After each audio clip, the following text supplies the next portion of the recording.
Hello guys. Welcome to Raj edu. कैसे हो आप सब? आई होप सब ठीक ही होंगे। हम लेके आए हैं कुछ हिस्ट्री रिलेटेड क्वेश्चन सिंधु घाटी सभ्यता से, जो कि मोस्ट इंपॉर्टेंट क्वेश्चन है। जनरली सभी एग्जामों में पूछे जाते हैं। तो चलो चलते हैं क्वेश्चनों की ओर। क्वेश्चन नंबर 1, सिंधु घाटी सभ्यता किस सभ्यता की समकालीन थी? तो आंसर है क्रीट की सभ्यता के समकालीन थी। क्वेश्चन नंबर 2, सिंधु घाटी सभ्यता में घोड़े के अवशेष कहाँ मिले? तो आंसर है सुरकोटदा में घोड़े के अवशेष मिले। क्वेश्चन नंबर 3, सिंधु घाटी स्थल कालीबंगन किस प्रदेश में है? तो आंसर है राजस्थान। क्वेश्चन नंबर 4, किस पदार्थ का उपयोग हड़प्पा काल की मुद्राओं के निर्माण में मुख्य रूप से किया गया था? आंसर है सेल खड़ी का प्रयोग। क्वेश्चन नंबर 5, हड़प्पा सभ्यता किस युग की थी? आंसर है कांस्य युग की। Next question, question number 6, Sindhu घाटी सभ्यता किस के लोगों का मुख्य व्यवसाय क्या था? आंसर है व्यापार। सिंधु घाटी सभ्यता के लोगों का मुख्य व्यवसाय था। क्वेश्चन नंबर 7, हड़प्पा वासी किस वस्त्र के उत्पादन में सर्वप्रथम थे? आंसर है कपास के उत्पादन में सर्वप्रथम थे। क्वेश्चन नंबर 8, हड़प्पा सभ्यता का सर्वप्रथम खोजकर्ता कौन था? आंसर है दयाराम साहनी। क्वेश्चन नंबर 9, सिंधु घाटी सभ्यता का पत्त नगर यानी कि बंदरगाह कौन सा था? आंसर है लोथल। क्वेश्चन नंबर 10, सिंधु का नखलिस्तान बाग हड़प्पा सभ्यता के किस पुरास्थल को कहा गया? आंसर है मोहनजोदड़ो को नखलिस्तान या बाग कहा गया। Next question, question number 11, Harappa सभ्यता के संपूर्ण क्षेत्र का आकार किस प्रकार का था? तो त्रिभुजाकार आकार की हड़प्पा सभ्यता थी। क्वेश्चन नंबर 12, हड़प्पा सभ्यता के अंतर्गत हल से जोते गए खेत का साक्ष्य कहाँ से मिला है? तो आंसर है कालीबंगन से मिला है। क्वेश्चन नंबर 13, मोहनजोदड़ो कहाँ स्थित है? आंसर है सिंध।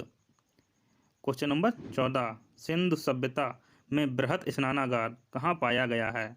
तो आंसर है मोहनजोदड़ो में बृहत स्नानागार पाया गया है। क्वेश्चन नंबर 15, सिंधु सभ्यता की मुद्रा किस देवता के समतुल्य चित्रांकन मिलता है? तो आंसर है आद्य शिव के समतुल्य चित्रांकन मिलता है। Next question,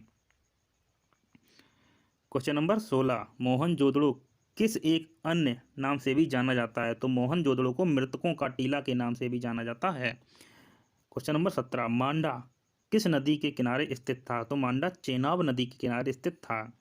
question number 18, Harappa में एक उन्नत जल प्रबंधन प्रणाली का पता चलता है, तो वो कहाँ से पता चलता है? तो वो धौलावीरा से पता चलता है। क्वेश्चन नंबर 19, सिंधु घाटी सभ्यता की खोज निकालने में जिन दो भारतीयों का नाम जुड़ा है वे हैं दयाराम साहनी और राखालदास बनर्जी। क्वेश्चन नंबर 20, सिंधु घाटी के लोग विश्वास करते थे, तो वो मातृशक्ति में विश्वास करते थे। Next question, question number 21, Harappa कालीन लोगों ने नगरों में घरों के विन्यास के लिए कौन सी पद्धति अपनाई थी? तो आंसर है ग्रीड पद्धति अपनाई थी। क्वेश्चन नंबर 22, हड़प्पा वासी किस धातु से परिचित नहीं थे? तो हड़प्पा वासी लोहा से परिचित नहीं थे। क्वेश्चन नंबर 23, कपास का उत्पादन सर्वप्रथम सिंध क्षेत्र में हुआ जिसे ग्रीक या यूनान के लोग किस नाम से पुकारा करते थे? तो आंसर है सिंडन नाम से कपास को यूनान और ग्रीक के लोग पुकारा करते थे। क्वेश्चन नंबर 24, हड़प्पा के काल का तांबे का रथ किस स्थान से प्राप्त हुआ? तो हड़प्पा के काल का तांबे का रथ दैमाबाद स्थान से प्राप्त हुआ। क्वेश्चन नंबर 25, किस हड़प्पा कालीन स्थल से नृत्य मुद्रा वाली स्त्री की कांस्य मूर्ति प्राप्त हुई है? तो आंसर है मोहनजोदड़ो से नृत्य मुद्रा वाली स्त्री की कांस्य मूर्ति प्राप्त हुई है। नेक्स्ट क्वेश्चन,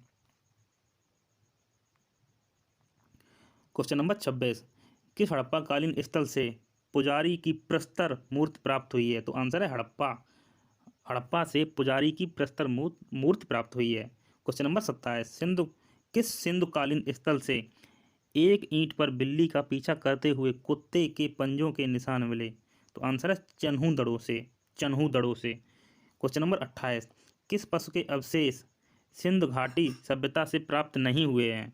तो आंसर है शेर के अवशेष सिंधु घाटी सभ्यता से प्राप्त नहीं हुए हैं। क्वेश्चन नंबर 29, हड़प्पा कालीन स्थलों में अभी तक किस धातु की प्राप्ति नहीं हुई है? तो आंसर है लोहा। क्वेश्चन नंबर 30, भारत में खोजा गया सबसे पहला पुराना शहर था? तो आंसर है हड़प्पा।